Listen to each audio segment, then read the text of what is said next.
So it has been more than a month since the Hamas terror attack in Israel, where more than 1,200 people were killed and hundreds were taken hostage. One of those taken was Hirsch Goldberg Polin, a 23-year-old Israeli-American who was attending that music festival in southern Israel.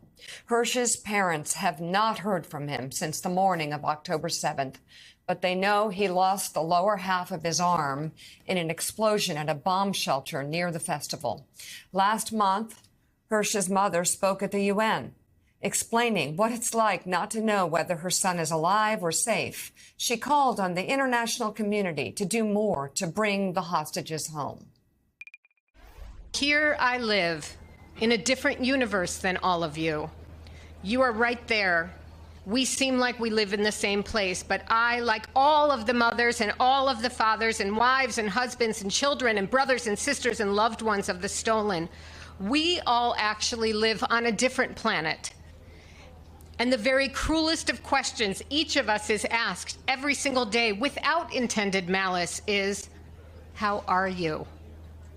Well, picture your own mother, and then picture her being told there are only two options.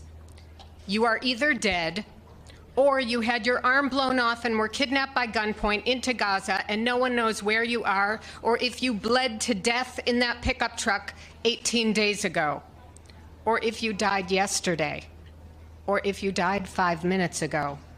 Picture your own mother, and that those are her only two options. And that is my answer to you when you ask, how are you? That is how all of us here on our planet feel, this planet of beyond pain, our planet of no sleep, our planet of despair, our planet of tears. There are over 200 hostages being held in Gaza right now. Over 100 of them are from 33 countries. Where is the world? We, the families of the 200 hostages, are far away on our own planet of agony. But where are you? Why is no one crying out for these people to be allowed access to the Red Cross? Why is no one demanding just proof of life? This is a global humanitarian catastrophe. And the parents of Hirsch, Rachel Goldberg and John Polin, join us now. They have traveled from Israel to Washington, D.C., where Rachel will be speaking at today's March for Israel rally on the National Mall. Thank you both very much for joining us this morning. About your son, he was born in Berkeley, California. You all moved to Jerusalem when he was 8 years old. He's a massive soccer fan. He loves music. That's why he was at the festival. And he's also very connected, not just to Israel, but to the U.S., following sports and culture. And in the information that you sent to us about him, you say when he was 7 years old, he could recite every U.S. president. Tell us at this point what you know or don't know about Hirsch's whereabouts and about your message today on the Mall. Rachel? Well, Hirsch's whereabouts are really unknown because, as you mentioned, he was hiding with a group of these young music lovers in a bomb shelter on October 7th when the massacre at that music festival began. And they ended up having 270 killed in the field where the music festival was going on. Hirsch managed to be hiding in a bomb shelter that then came under attack. And there were hand grenades thrown in and an RPG was thrown into this tiny windowless room with 29 young people in it. And they sprayed machine gun fire. And when Hirsch stood up, as you mentioned, a few eyewitnesses who managed to live, because most of those young people were killed, saw that the lower half of his left arm had been blown off. He was put on a pickup truck, a Hamas pickup truck, by gunpoint. We have a video of that. And then his last phone cell signal was at 10:25 in the morning on October 7th. And we have heard nothing at all since that time. Nothing. And neither have any of the other hostage families. The International Red Cross has not gone in to see any of the hostages. Doctors Without Borders, Physicians for Human Rights. No one has gone to check on the hostages, so nobody knows. how they are. Which of course, and, which of course, under any other circumstances, any other country, any other group of hostages, there would be an international outcry. There would be demands that the Red Cross or the Red Crescent go in. It would be overwhelming from the United Nations. The chorus of demands coming from the United Nations would be deafening, and yet silence here. Rachel, I was very moved by your press conference at the UN, and I actually there was one line I think we talked about on this show. There's been a lot of false equivalency about suffering, but you had I thought a really strong and powerful line, and you said something along the lines of, when we get into a competition of suffering, everybody loses. Talk about that.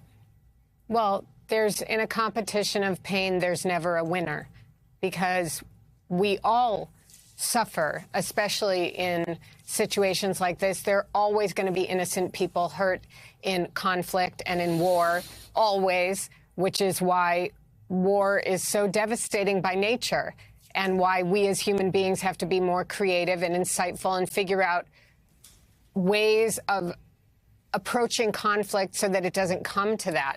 But this particular catastrophe, you have to realize there are people from almost 30 different countries being held there. They range in age from 9 months to 85 years old. They represent Christians, Jews, Muslims, Buddhists, and Hindus. This is a very different situation than a regular, there were two sides having a war and we captured 10 soldiers. This is a global humanitarian crisis.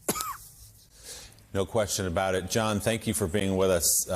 So sorry for what you and your family are going through, but we're also impressed by the strength that you and Rachel both have shown to use your platform and your voices to continue to have this out front and center. And I'm curious, the little information you are getting, where are you getting it? How are you getting it? Does anyone have any insight? I'm thinking of myself as a parent. I would want everything done. Are there commandos that can go in and save my son? You have to believe he's alive there somewhere in Gaza. How are you getting your information right now? So we do have regular channels of communication with representatives from the United States as well as from Israel. They are good about being in touch consistently with us. Unfortunately, though, most of what we hear from them is, we have no news. So we're getting sympathy. We're getting regular channels of communication, but we don't know any details. We don't know if Hersh died on that truck 5 minutes after the video that we saw at 9 a.m. on October 7th. We don't know if he made it to a hospital and got the surgery that doctors have told us was critical for him to get in order to live. We don't know even if he got that surgery, if he's getting antibiotics. We don't know where he is, with whom. We know nothing since 9 a.m. on October 7th.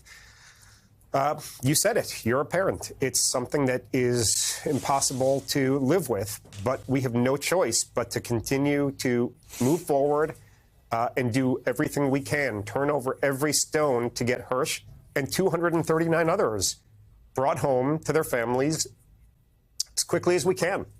John, can you tell us a little bit about Hersh? I understand he was at that music festival celebrating his 23rd birthday. What kind of kid is he?